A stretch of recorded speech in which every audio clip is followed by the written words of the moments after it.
আমার এই সু অভ্যাসগুলোর জন্যই আমাদের সংসারে সুখ শান্তি বৃদ্ধি পেয়েছে। তো রাধে রাধে বন্ধুরা, শুভ সকাল। তোমরা কেমন আছো? আশা করি তোমরা যে যেখানে আছো সবাই খুব ভালো আছো, সুস্থ আছো।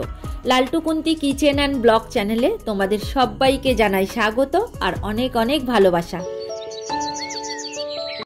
আজকের হলো শুক্রবার, সকাল এখন 8টা বাজে। তো এখন থেকেই তোমাদেরকে সাথে নিয়েই নতুন আরও একটি ব্লগ আমি শুরু করছি। তো সাথে থাকো, আশা করি আজকের ব্লগ তোমাদের খুব ভালো লাগবে। আজকের আমার সকাল সকাল রান্না হয়ে গিয়েছে, জানো তো, ছেলে বেরিয়ে গেছে, তো তারপরেই আমি ব্লগটা শুরু করেছি। তো আজকের আর রান্না তোমাদের সাথে শেয়ার করলাম না, নিরামিষই করেছি। তো ডাল, আলু ভাজা, পটল ভাজা আর কটা পাঁপড় ভেজেছিলাম। আর আজকের তো পূর্ণিমা লেগে আছে, রাখি পূর্ণিমা লাগবে ওই দুপুরবেলার দিকে। তো আমি দুপুরে পুজো করব বলেই আজকে ব্লগটা একটু দেরি করেই শুরু করলাম। আজকের তো শুক্রবার, ওই দুপুর 1টা কত থেকে পূর্ণিমা পড়ে যাচ্ছে। তো আমি ওই দুপুরবেলায় আজকের পুজোটা সেরে নেব। আর শনিবার 1টা 40-এর দিকে আবার পূর্ণিমা ছেড়ে দেবে। তো আজকেরই পুজোটা কমপ্লিট করে নেব। আর এদিকে ঘর বাড়ি মুছে পরিষ্কার করে নিয়েছি। আর আগের দিন কিছু জামা কাপড় কেচেছিলাম, সেগুলো তো বৃষ্টি হচ্ছিল বলে শুকায়নি। তো সেইগুলোই এখন ওই তুলে নিয়ে যাচ্ছি, মানে আজকে সকাল পর্যন্ত লেগে গেল ওই জামা কাপড় শুকাতে। তো যাই হোক, ওদিকে জামা কাপড় তুলে এনে স্নান করে ঠাকুর ঘরে চলে এসেছি। কিছুটা জোগাড় করে দিয়ে বর্মশাই বেরিয়ে গেছে, ছেলেও বেরিয়ে গেছে। আর পুজো করার আগে না অনেক কাজ থাকে, সেগুলো আমার করা হয়ে গিয়েছে। তো এখন ওই সব কিছু জোগাড় করে নিচ্ছি হাতের ধারে। একটুখানি হাতের ধারে গুছিয়ে না নিলে পুজো করার সময় সব ভুলে যাব, তখন আর দেয়া হবে না। আর আজকের ভাবছি রাধা গোবিন্দর ড্রেস যেটা পরানো আছে ওটা পাল্টে দেবো, মা লক্ষ্মীর আসনটাও পাল্টে দেবো, যেহেতু পূর্ণিমা পড়ে গেছে। তো আমি একটু বেলা করেই পুজোটা করছি আর কি। আর বর্মশাই নারায়ণ স্নান করিয়ে চলে গেছে। বর্মশাই বাড়িতে থাকলে আমাকে সাহায্য করে দিত, তবে ও তো সকাল সকাল বেরিয়ে গেছে। আর প্রত্যেক দিনই ও পুজো করে, আজকেও সেই পুজো করতেই এসেছিল। তো আমি বারণ করলাম, আমি বললাম আমিই করব। তো এখন ওই রাধা গোবিন্দকে নামিয়ে নিয়েছি, ওই বস্ত্রটা একটু পাল্টে দেবো। আজকে যেহেতু রাখি পূর্ণিমা আছে, নতুন বস্ত্র কেনা হয়নি, জানো তো। আগেকার বস্ত্র ওই যে ধোয়া পরিষ্কার করা আছে, ওটাই আজকে পাল্টে দেবো। তবে জন্মাষ্টমীর দিনকে ইচ্ছা আছে একটু ভালো ড্রেস কিনে ভগবানকে পরাবো। তো যাই হোক, ওই যে ঘাগরা আর ধুতি কিনি আমরা, আর মাথায় মুকুটগুলোও চেঞ্জ করে দিই, মানে গয়নাগাটিগুলোও কেনাকাটা হয় আর কি। তো গয়নাগাটি কিনতে কিনতে এক কৌটো গয়নাগাটি হয়ে গেছে, জানো তো, ঠাকুরের। তো যাই হোক, এইবার মা লক্ষ্মী আর গণেশকে আসনে বসিয়ে দিয়েছি। এইবার গোবিন্দর ড্রেসটা পাল্টে দেব। তো দেখো, এইখানে ওই যে ড্রেসটা তোমরা দেখছো, এটা প্রথম কিনেছিলাম যেদিন আমরা এই রাধা মাধব কিনেছিলাম। তো সেই দিনই প্রথমেই এই ড্রেসটা আমরা কিনেছিলাম সেই দোকান দিয়ে। ড্রেসটা খুব সুন্দর দেখতে, অপূর্ব সুন্দর একটা ধুতি, জানো তো, পুরো বেনারসির মতো দেখতে। আর বেনারসি কাপড় দিয়েই মনে হয় করা, তবে খুবই সুন্দর। যাই হোক, যে মানে দোকান দিয়ে কিনেছিলাম, আবার ইচ্ছা আছে জন্মাষ্টমীর দিন সেই দোকানে গিয়েই কিনে আনবো আরও একটা সুন্দর দেখে ড্রেস। তো এইবার দেখো, ভগবানকে পুরো সাজিয়ে গুছিয়ে পুরো রেডি করে নিয়েছি। তবে ভগবানের হাতে কিন্তু একটা বিপত্তারিণী ডোর আছে, তোমরা কি লক্ষ্য করে দেখেছো? আমরা যখন বিপত্তারিণী ডোর করেছিলাম, তো ভগবানের জন্য একটা বানিয়েছিলাম। রাধা মাধবকেও রেডি করে নিয়েছি, নিয়ে দেখো রাধা মাধবের আসনে বসিয়ে দিলাম। এই যে প্রভু গোবিন্দকে একটা বিপত্তারিণী ডোর পরিয়েছি, এটা আমাদের বামন ঠাকুর বলেছিল তোমাদের বাড়ির ভগবানের জন্য একটা বানিও। তো আমরা তাই বানিয়েই ভগবানকে পরিয়েছি। আর আমাদের যেরকম বিপদ আপদ আসে, সেরকম আমাদের বাড়ির ভগবানের যেন কোনো বিপদ আপদ না আসে। তবে প্রত্যেকবারে ড্রেস কিনতে কিনতে না একটা টাঙ্কি কেনা হয়ে গেছে, তার মধ্যে রাখা হয়।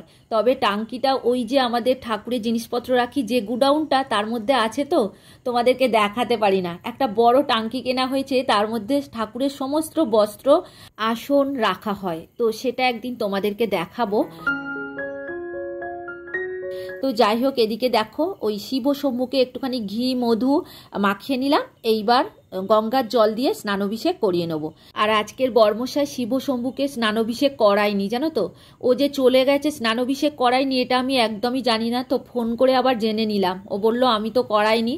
তো আজকের ভীষণ দেরিও হয়ে গেছে, এত দেরি করে স্নানাভিষেক করানোটা ঠিক নয়। তো যাই হোক, আজকের করাতেই হলো আমাকে। আর ও তো করায়নি, বেরিয়ে গেছে। আর আমি যে পুজো করব বলেছি, ও তাই জন্য আর করায়নি। তো যাই হোক, ওদিকে বেলপাতার মধ্যে একটুখানি চন্দন লাগিয়ে বাবার মাথায় অর্পণ করে দিয়েছি। আর আমাদের ঘরের শিব শম্ভুকে আমরা প্রত্যেক দিন স্নানাভিষেক করাই। বর্মশাই পুজো করে, ও করায়, আবার আমি করলেও করাই, মানে প্রত্যেক দিনই স্নানাভিষেক করাতেই হয়।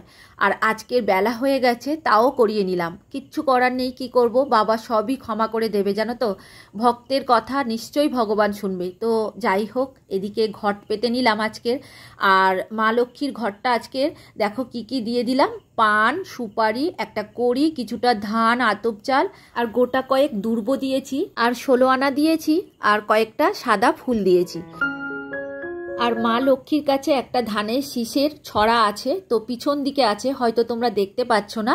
তো এইখানে গোবিন্দ চরণে আমি দেখো রাখিটা রেখে দেব। তো এইটা ভগবানের কাছে উৎসর্গ করার জন্যই আমি রেখেছি, কিছুক্ষণ পরে আবার ভগবানের হাতে পরিয়ে দেব।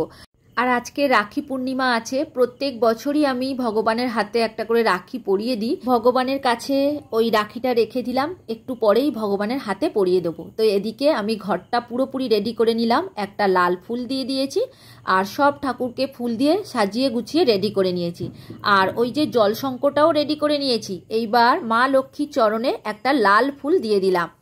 আর এই যে ফুলগুলো তোমরা দেখছো, সমস্ত ফুল কিন্তু নিজেদের গাছেই ফুটেছে। 2-3 রকমের জবা আছে, 2 রকমের টগর আছে। আর নিজেদের গাছের ফুল তুলে ভগবানকে পুজো করার আনন্দটাই আলাদা। তবে দেখো, ফুল আমাদের কিনতে হয় না, প্রত্যেক দিন আমরা এত এত ফুল পাই, আর সেই ফুল দিয়েই ভগবানের সেবা করি আমরা। তো দেখছো ভগবানের রাখি পরিয়ে দিয়েছি, এইবার ঠাকুরের ডালা রেডি করে নিচ্ছি। আজকের ওই 3 রকম ফল ছিল জানো তো, বেশি ফল ছিল না। তো তবে ওই ড্রাই ফ্রুটস আছে, ওটা দিয়েই ভগবানকে সেবা দিয়ে নেবো। আর আজকের মিষ্টান্ন কিচ্ছু আনা হয়নি, আসলে সকালবেলায় বর্মশাই বেরিয়ে গেছে, আর আমি যে পুজো করব সেটা কিন্তু বর্মশাই জানে না। আমাদের পাশের দোকান থেকে বাবা একটা পান এনে দিয়েছিল, আর সব ফল বাড়িতেই ছিল। তো যাই হোক, ওটা দিয়েই আজকের ভগবানের সেবা দিয়ে নিলাম। তবে দেখো, ভগবানকে পুজো করতে গেলে যে অনেক কিছু দিতে হবে তা কিন্তু নয়, মনের ভক্তি দিয়ে ভগবানকে পুজো করলে ভগবান তাতেই সন্তুষ্ট হবে। ঠাকুর ঘরের মধ্যে তুলসী গাছ রাখতে ইচ্ছে করে, কিন্তু তুলসী গাছ বাঁচে না, কয়েকবার রেখেছিলাম মারা যায়। প্রত্যেক দিন বাইরে নিয়ে যেতে হবে, আবার ঠাকুর ঘরে আনতে হবে। তবে এবার থেকে পুজোর সময় ঠাকুর ঘরে তুলসী গাছের ওই যে টপ আছে সেইটা নিয়ে রেখে পুজো করব। তবে পুজো করার আগেই মা তুলসীকে জল দিয়ে তারপরেই পুজো করতে বসেছি। তো যাই হোক, এদিকে আমি আচমন করে নিলাম, মানে নিজেকে একটু শুদ্ধি করে নিলাম।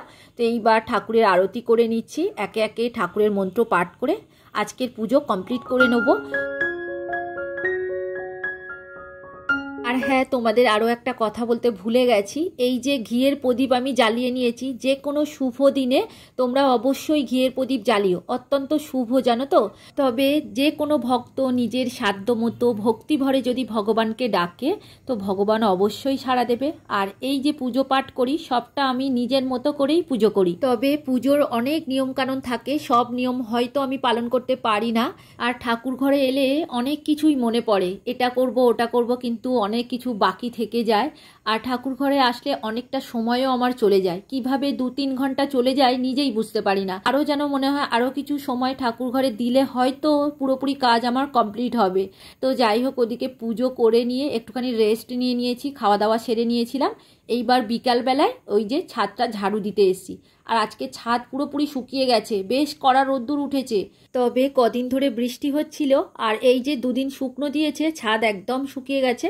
আর এখন তো বর্ষাকাল, সাইডগুলো দেখো কিরকম সবুজ হয়ে গেছে, একটু একটু শ্যাওলাও পড়েছে। আর ছাদে যেই গাছপালা থাকে, পায়রা থাকে, ওই কারণে একটু বেশিই ময়লা হয়। আর কদিন ধরে বেশ ভালো বৃষ্টি হচ্ছিল, তো ওই কারণে ঝাড় দিতে পারিনি। আর আজকে তো শুকিয়ে গেছে, তাই ভাবলাম একটু ঝাড়ু দিয়ে নিই।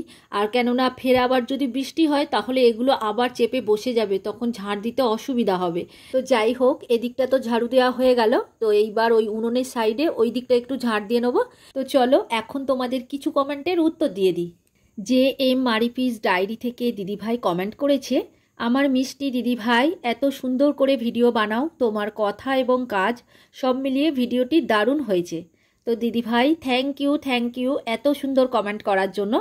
তো তুমি খুব ভালো থেকো, আর এইভাবেই সব সময় আমার পাশে থেকো। আর কমেন্ট করেছে সুস্মিতা দাস মহারানা দিদিভাই, কবিতার কথা থেকে, আর প্রভাত হালদার দাদাভাই, আর কল্পকথা থেকে, আর বিট্টু বিদিশা ব্লগ আইডি থেকে। তো তোমাদের প্রত্যেককে অসংখ্য অসংখ্য ধন্যবাদ। তোমরা সবাই খুব খুব ভালো থেকো, আর এইভাবেই সব সময় আমার পাশে থেকো। তো দেখো তোমাদের সাথে গল্প করতে করতে সব কাজ আমার হয়ে গেল। ঝাড়ু দেওয়া হয়ে গেছে, এখন ময়লাগুলো ফেলে দেব। তো তারপরে পায়রাগুলোকে একটু খেতে দেব। আর আজকে যেহেতু পূর্ণিমা লেগে আছে, একটু আলতাও পরবো। আগের দিন বৃহস্পতিবার গেছে, তাও পরা হয়নি। তো আজকের একটু সময় পেয়েছি, বিকালবেলায় ওয়েদারটাও ভালো আছে, ছাদে এসেছি। তো এদিকে সমস্ত কাজ সারা হয়ে গেছে। আর ওই যে উনুনটা বাবা ঢাকা দিয়ে রেখে দিয়েছে, রাতে যদি বৃষ্টি হয় তখন ওই ঝাপটা একটু এদিক ওদিক থেকে আসে, ওই কারণেই উনুনটাকে ঢাকা দিয়ে রেখেছে। আর আমি ওই সামনে টুলটা রেখে দিলাম, এই টুলের উপর বসেই বাবা মানে ভাত রান্না করে আর কি। তো চলো এইবার আলতাটা পরে নিই, তো তারপরেই পায়রাগুলোকে খেতে দেবো। ছাদে গাছ লাগাতে খুব ভালো লাগে, তবে এই যে বর্ষাকালে খুব অসুবিধা হয়, আবার ছাদ ড্যামও হয়ে যায়। কিন্তু একটুখানি গাছপালা লাগাতে ইচ্ছা করে। আর এই যে জবা গাছটা আছে, প্রচুর ফুল দেয়। আর অনেক দিদিভাইরা জিজ্ঞাসা করে তোমরা গাছে কি সার দাও। তো আমরা তেমন কিছু সার দিই না, শুধু খোল দিই। আর যে পুজো করি ওই যে ফলের খোসাগুলো এই গাছের গোড়ায় আমরা দিই। বিশেষ করে জবা গাছের গোড়ায় আমরা দিয়ে দিই, কারণ জবা গাছটাতে প্রচুর ফুল দেয়। প্রত্যেক দিন তো 2-3টে করে দেবেই, তার সাথে এক একদিন আবার 5-6টাও দিয়ে দেয়। তবে এটা কলমের গাছ, খুব ছোট, তাও অনেক ফুল দেয়। আলতা পড়তে আমার বেশ ভালো লাগে, তবে কি বলো তো, সময় পাই না। তো এই আজকের একটু সময় পেয়েছি, বিকালে মানে ছাদে এসছি, আবহাওয়াটা ভালো আছে। আর আজকে পূর্ণিমা লেগে আছে, তো একটু আলতাটা পরে নিলাম। তো যাই হোক, এদিকে আমার আলতা পরা হয়ে গেছে, এখন পায়রাগুলোকে একটু খেতে দিয়ে দিচ্ছি। আর পাখিগুলোকে দিনে একবার খেতে দিলেই হয়, তো সকালে বাবা দিয়েছে। তো চলো, এদিকের কাজ হয়ে গেল। আর সন্ধেবেলায় বর্মশাই ঠাকুরের পুজো দেওয়ার জন্য মিষ্টি নিয়ে এসছে। তাহলে আজকের ভিডিও আর বড় করছি না, এখানেই শেষ করছি। তোমরা সবাই খুব খুব ভালো থেকো। আর ভিডিওটা কেমন লাগলো কমেন্ট করে অবশ্যই জানিও। তাহলে আজকের মতো এখানেই রাখছি, এবার দেখা হবে পরের ভিডিওতে। Good night.